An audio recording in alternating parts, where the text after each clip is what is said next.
Bhogapuram airport ను ప్రారంభించేందుకు కూటమి ప్రభుత్వం సన్నాహాలు చేస్తుంది. ఎయిర్పోర్టు ప్రారంభోత్సవానికి ప్రధాని మోదీ రావాల్సిందిగా సీఎం చంద్రబాబు నుంచి ఆహ్వానం వెళ్లినట్లు సమాచారం. జులై, ఆగస్టులలో ప్రారంభోత్సవ కార్యక్రమానికి సమయం ఇవ్వాలని ప్రధానికి విజ్ఞప్తి చేసినట్లు తెలుస్తోంది.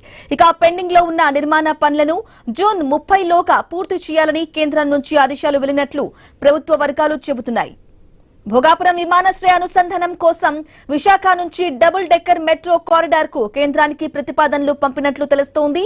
గతంలో మెట్రో కోసం రూపొందించిన డిపిఆర్ లో సవరణలు చేసి కేంద్రానికి రైట్స్ సంస్థ పంపినట్లు సమాచారం.